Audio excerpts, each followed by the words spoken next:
আসসালামু আলাইকুম। এই লোকটির উঁচানো আঙ্গুল এবং তার ভিডিওর বিষয়বস্তুর দিকে আপনাদের দৃষ্টি আকর্ষণ করছি। এই ধরনের আহাম্মকের ভিডিও দেখা বন্ধ করুন, কেননা এটি আহাম্মকি এই কারণে বলছি যে আল্লাহ পাক স্বামী ছাড়া মহিলাদের জন্য আর একজনের ক্ষেত্রে এটা হালাল করেছেন।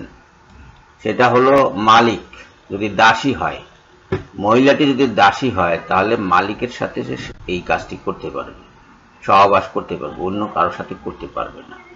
এই দুইটা মাত্র ক্ষেত্রে, স্বামী এবং মালিক, এই দুইটা মাত্র ক্ষেত্রেই মহিলারা সহবাস করলে পাপ হবে না, অন্য সর্বত্র পাপ হবে, জিনা হবে।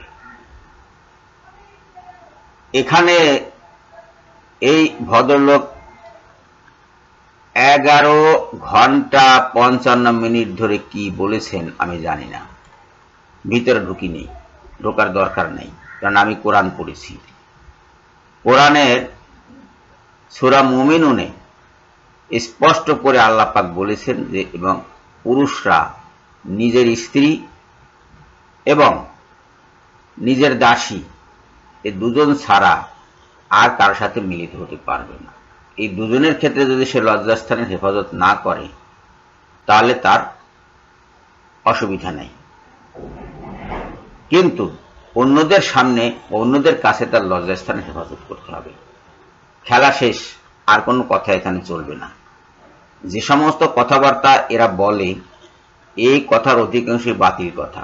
হয়তো দেখাবে যে মহিলাটি পাগল, সে যার তার সাথে সংগ্রাম করতে পারে। পাগলের কথাতে কোরআনে বলা হয়নি, বা আমরা তো পাগল নিয়ে, পাগলের তো পাপ পুণ্য নাই, সেইটা নিয়ে যদি সেই ধরনের কথা বলতে আসি তাহলে সে তো পাগলামি করছে। এই ধরনের ভিতরে কি আছে জানি না, কিন্তু এই যে বাইরে যে এই কথাটা বলছে, সে এই কথাটাই একটা গর্হিত কথা, গর্হিত কথা। রোজ টিভি নাম দিয়েছে কি, রোজ টিভি, তার চ্যানেলের নাম হলো রোজ টিভি লাইভ।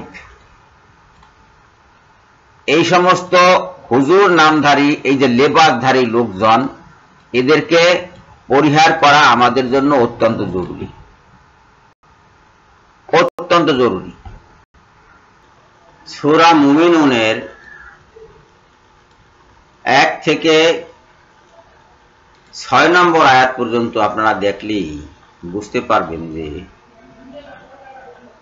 পুরুষ মানুষ নিজের পত্নী এবং নিজের মালিকাধীন দাসী